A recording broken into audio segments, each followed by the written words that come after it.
सबसे पहले कभी भी एमडीबी ट्रिप हो जाए तो इलेक्ट्रिकल में जो मेन चीज़ होती है पैनिक नहीं हो। वाटर लीकेज हो जाए ना तो पता है कि ये लाइन से लीक हो रही है, वाल्व क्लोज करेंगे काम चल जाएगा, राइट।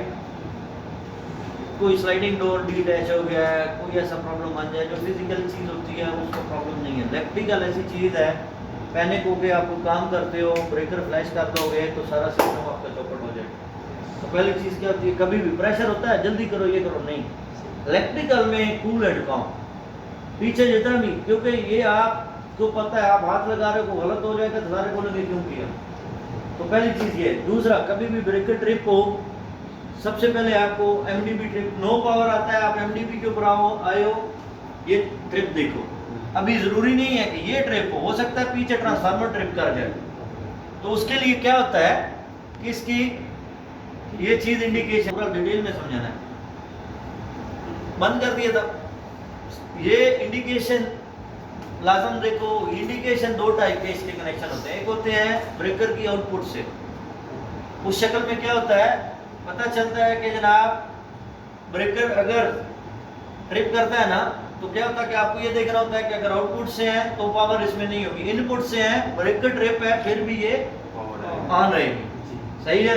तो इसलिए मोस्टली इसको आउटपुट इनपुट से लगाए जाते हैं, जो ब्रेकर के इनपुट दे रहे हैं कि अगर ये पावर नहीं है तो समझो कि ट्रांसफार्मर ट्रिप कर गया। दूसरा, ये स्विच है, ये स्विच अंदर जाता है या बाहर जाता है, ये लिखा हुआ टेस्ट रीसेट, टेस्टर से इसको रीसेट करना होता है। लेकिन ये करने से पहले ये चार्जिंग वाला देखना है, चार्ज है नहीं, चार्ज से इसको क्या करना है, इसके अंदर एक छोटी मोटर होती है डीसी मोटर, उसको क्या करती है जैसे ये ट्रिप करता है दोबारा चार्ज कर, नहीं है तो फिर इसको चार्ज कर 5-6 बार हमको प्रेस करेंगे, जब हैंडल फ्री हो जाएगा तो समझो कि ये चार्ज हो गया।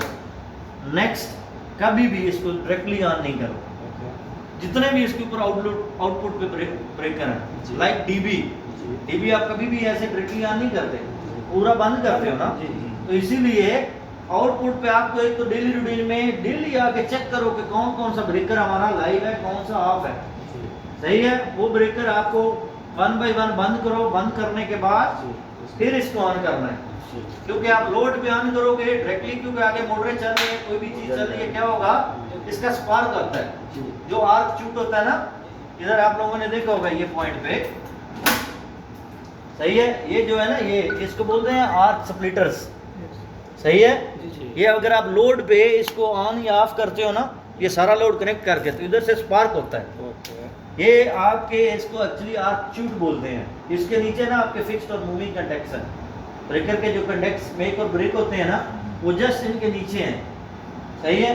तो अगर आप लोड पे ऑन या ऑफ करते हो ना तो ब्रेकर के कंटेक्ट्स के ऊपर बहुत इम्पैक्ट पड़ता है, सही है, वो जल्दी उनको खराब होने के चांसेस होते हैं। तो कभी भी एमडीबी को ऑन करना हो तो पहले ऑफ करो, ऑन करो, रिलैक्स होके, प्रेशर पड़ रहा है क्योंकि माइनर मिस्टेक बड़ा ब्लंडर कर सकते हैं, क्योंकि ये इलेक्ट्रिकल है, nobody know about the voltage and affair, सही है। आपको नहीं पता, आपको 1 बाय 1 अभी हैवी शॉर्ट सर्किट हो आगे आपने किया है पूरा आप ले जाओगे, इंस्टेड ऑफ दिस क्या जब आप रिलैक्स होकर करते हो आपको पता चल जाता है 1 बाय 1 करो, जिसमें प्रॉब्लम होगी आइडिया हो जाएगा कि ये सर्किट की वजह से आप जैसे डीबी को करते हैं।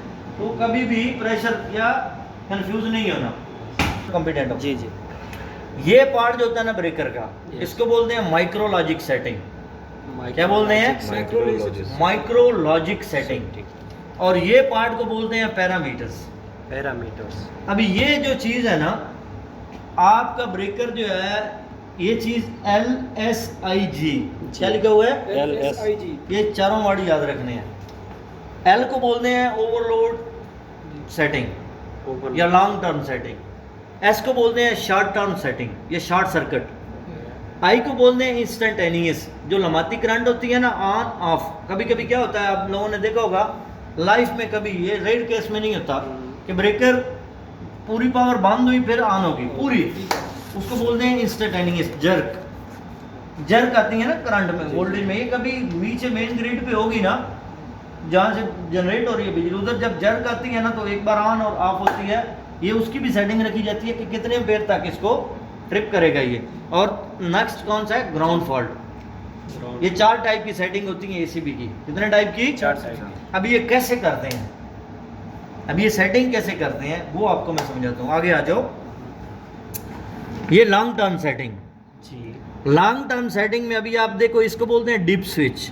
Deep switch. ये जो डायग्राम है ना, ये डायग्राम इसके हिसाब से है, सही है। अभी देखो 0.4, 0.5, 0.6, 0.7, 0.8, 0.9 और 1 प्लस ये लिखा हुआ है 1, 0.0.25, 0.05, ये है ना। जी जी जी। मतलब है ये वाले डिप स्विच जो है ना, ये पहले वाले हैं।